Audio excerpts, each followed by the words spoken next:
தெரியாமல் கூட இதில் வர 2 வீடியோ பார்த்துறாதீங்க. அப்புறம் உங்களால் நிம்மதியாக தூங்கவே முடியாது. வீடியோவில் ஒருத்தன் பார்த்தீங்கன்னா வீட்டை சுத்தம் பண்ணிட்டு இருக்கான். அந்த வீட்டை சுத்தம் பண்ணும் பொழுது அந்த இடத்துல ஒரு பொம்மை கிடைக்குது. அந்த பொம்மை பார்க்கவே ரொம்ப கிரீப்பியாக ரொம்ப வினோதமாக இருந்திருக்கு. அந்த பொம்மையை செவுத்தில் மாட்டி வச்சுட்டு திரும்பவும் வேறு ரூம் க்ளீன் பண்ண போயிட்டான். அவன் போன பிறகு அந்த ரூமில் இருந்து வினோதமான சத்தங்கள் நிறைய வர ஆரம்பிக்குது. அவன் அந்த ரூமை போய் திறந்து பார்க்கும்போது அவனுக்கு பயங்கரமான ஒரு ஷாக். அந்த பொம்மை கீழே கடந்திருக்கு. திரும்பி அந்த பொம்மையை எடுத்து அங்கே மாட்டிட்டு மறுபடியும் போயிடுறான். போயிட்டு மறுபடியும் சுத்தம் பண்ணிட்டு இருக்கும்போது சத்தம் ரொம்ப அதிகமாக கேட்க ஆரம்பிக்குது. அவன் திரும்ப போய் அந்த கதவை திறந்து பார்க்கும்போது பயங்கரமான ஷாக். காரணம் அந்த பொம்மை அவனை பார்த்த மாதிரி கதவை திறந்த உடனே பார்த்துட்டு இருந்திருக்கு. இதுக்கு முன்னாடி இந்த வீட்டில் வாழ்ந்தவங்க எல்லா பொருளுமே எடுத்துகிட்டு போயிட்டாங்க, இந்த ஒரு பொம்மை மட்டும் விட்டுட்டு.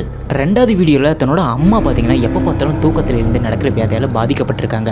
அதனால் அந்த பொண்ணு தினமும் அவங்க அம்மாவை கூட்டிகிட்டு போய் பெட்டில் படுக்கப்பா அவங்க தூக்கத்தில் நடக்கும் பொழுது பல வித்தியாசமான செயல்களையும் பண்ணிட்டு இருந்திருக்காங்க. அந்த பொண்ணுக்கு ரொம்ப பயமாயிருச்சு. ஒரு நாள் பார்த்தீங்கன்னா அந்த அம்மா ரொம்ப பயங்கரமாக ஒரு பேய் எப்படி பண்ணுமோ அதே மாதிரியே பண்ணிட்டு இருந்திருக்காங்க. தன்னோட மொபைல் கேமராவில் அங்கே என்ன நடக்குன்னு சொல்லி ரெக்கார்ட் பண்ணிகிட்டே போயிருக்கா. அங்கே போய் பார்த்த மட்டும் தான் தெரியுது அவங்க அம்மா உண்மையான ஒரு பேயவே மாறி இருக்காங்க.